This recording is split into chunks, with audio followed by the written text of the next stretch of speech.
औरत की चीख, कभी किसी बच्चे के रोने की आवाज।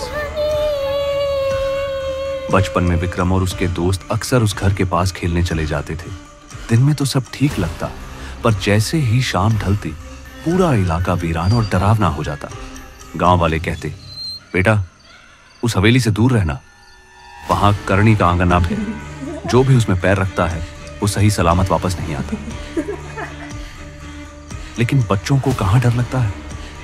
एक दिन विक्रम के दोस्तों ने शर्त लगा दी, जो भी उस हवेली के आंगन में जाकर पत्थर रखाएगा वही सबसे बड़ा वीर। उस दिन शाम को 4-5 बच्चे साइकिल पर बैठकर हवेली की तरफ निकल पड़े। सूरज ढल चुका था। दूर से ही हवेली की टूटी छत और लटकती दीवारें डर पैदा कर रही थी। अंदर झांका तो लगा जैसे किसी ने सालों से सफाई नहीं की। जगह जगह जाले, टूटे दरवाजे और घास फूस। पर असली डरावना हिस्सा था आंगन। वहां बीच में काले पत्थरों का एक गोल घेरा था। घेरा ऐसा जैसे किसी ने पूजा विधि में बनाया हो। बीच में एक टूटा हुआ मिट्टी का दिया पड़ा था, जिस पर सूखा हुआ लाल रंग चिपका हुआ था, और उसके पास बिखरे पड़े थे कुछ औरतों के पुराने गहने, सिंदूर और बालों की लट। बच्चे ये सब देखकर सिहर गए। उनमें से एक लड़का बोला, देखो ये तो वैसा ही है जैसा दादी बताया करती थी। ये करणी का स्थान है। बाकी बच्चे हंस पड़े। अरे ये सब बकवास है, भूत पिशाच कुछ नहीं होते। और उनमें से सबसे शरारती बच्चा अमित रात्सी दौड़कर गया और उस घेरे के बीच पड़ा दिया उठाकर हाथ में ले लिया।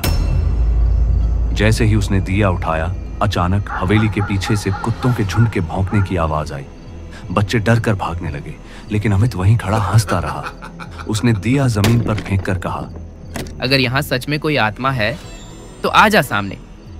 बाकी बच्चे दूर जाकर छुप गए और कांपते हुए अमित को देख रहे थे। तभी आंगन की मिट्टी से एक हल्की सी काली धुंधंड उठने लगी। पहले लगा जैसे धुआं हो, पर कुछ ही देर में वो धुआं आकार लेने लगा। एक औरत का रूप।